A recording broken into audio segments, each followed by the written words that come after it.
4 Australian meat processors had their licences suspended in relation to exports to China.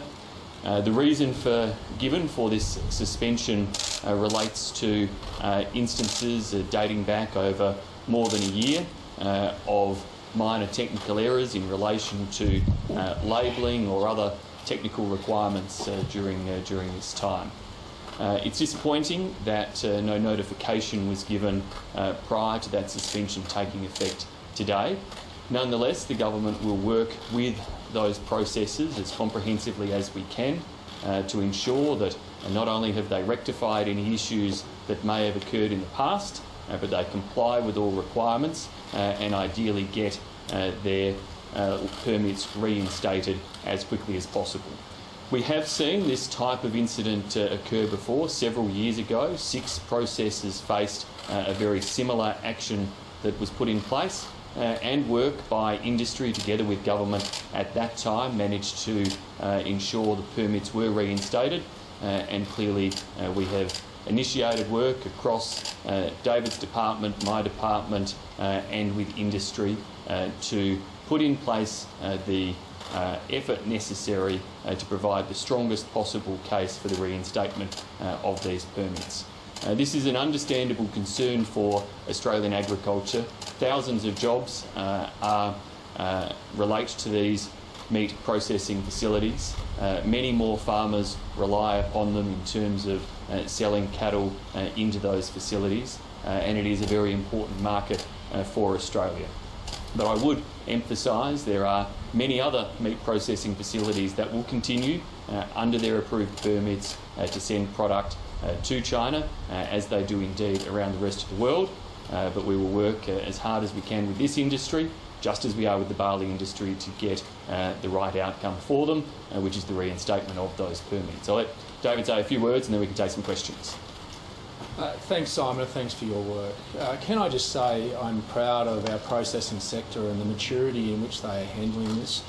There is a level of constructive nature in how they want to deal with this, to understand as quickly as they can, to appreciate what has gone wrong and how do they fix it. And that means we've got a mature industry that's prepared to work collaboratively with our trading partners, understanding our trade is so important to our Australian agricultural sector, particularly the beef sector. So we'll continue to work constructively at government-to-government level, but also from these processes that have been impacted by this, work with them constructively both here and in China to ensure we rectify this as quickly as we possibly can. But it's also a real lesson to all exporters, whether it be to China or anywhere else around the world. There are standards in which you are meant to keep, and you have to adhere to that. So if you don't, we've got to understand what's gone wrong and how do we fix it quickly. So just to all those exporters around the world, please do not take anything for granted. Make sure that you keep the standards in which you are asked to send that product into another country, because we want to keep the continued supply of beef and other agricultural products going, and we'll continue to do that being a good trading partner living by the rules. Minister Birmingham, isn't this just China coming good on its threat, the economic consequences for Australia to send an investigation into the origins of the coronavirus?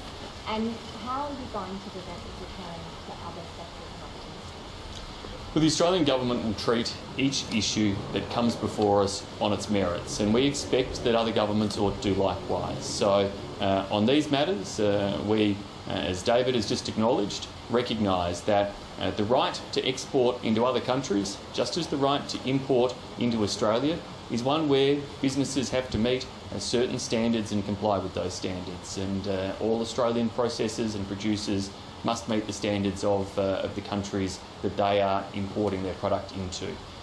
In terms of these processes, we think these are minor technical breaches. It is clear that they ought to be able to resolve them. Many of them will have resolved them already and put in place new processes. We'll make sure they are thoroughly explained to Chinese authorities, and we hope that they can be reinstated at that point. But Minister, how can you be sure this is about minor technical breaches and not the position taken by the Prime Minister on his global push for a COVID-19 inquiry? What informs you that this is all about just technical breaches? Well, as I said, we are treating these issues as issues that government and producers need to respond to based on the merits of each that come before us. So now, we can talk about the need for an inquiry and investigation into COVID-19, and as I've been very clear, Australia, in terms of the setting of our public health policies and our national security policies, does so firmly in Australia's national interests.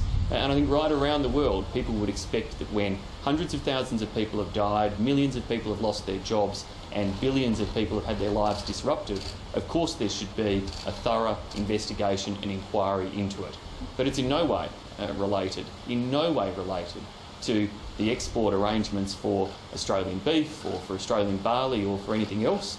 We certainly don't see any relationship, and we would expect that no other counterpart country should see a relationship between those factors either. Minister, if there was to be this level of coordination from China in terms of taking barley exports, then taking beef exports, then taking whatever comes next, how would the Australian government view that sort of coordinated trade action against its own country? Well, I don't think it's going to be helpful to anybody for me to take this as a hypothetical of if there was to be more to come or otherwise. We support our exporters to access markets around the world. That's why we've negotiated many free trade agreements during our time in government with China, but also with the Republic of Korea and Japan, through the TPP with Vietnam, Canada, Mexico, many others, with Indonesia coming into effect on July the 5th. We also support our exporters to ensure they have the knowledge and skills to be able to comply with the terms of those FTAs and of export conditions that are put in place by other countries. And David's department does an outstanding job there. We support our exporters through trade promotion work through Austrade and so on as well. Ultimately, it is in the best interest of our exporters for us to stick and work to the policy issues that Australia faces on a case-by-case basis, ensuring we treat them all consistent with the national interest. And the national interest for Australia is that we stand true to our values, that we work as a country to hold firm views that protect Australians, whether it's on health matters or security matters, but that we also work to engage as openly as we can with other countries, and that's what we do, including in the trade space.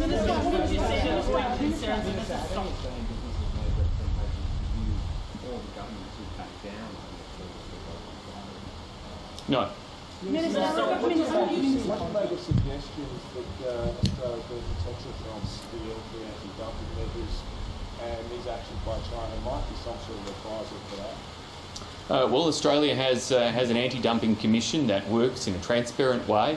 It undertakes inquiries for which submissions are received. It analyses the data and the evidence put before it, and then it makes evidence-based decisions. We stand by those processes. We absolutely acknowledge the right of every other country to have the equivalent structures in place, including China to have their own structure around an equivalent anti-dumping commission.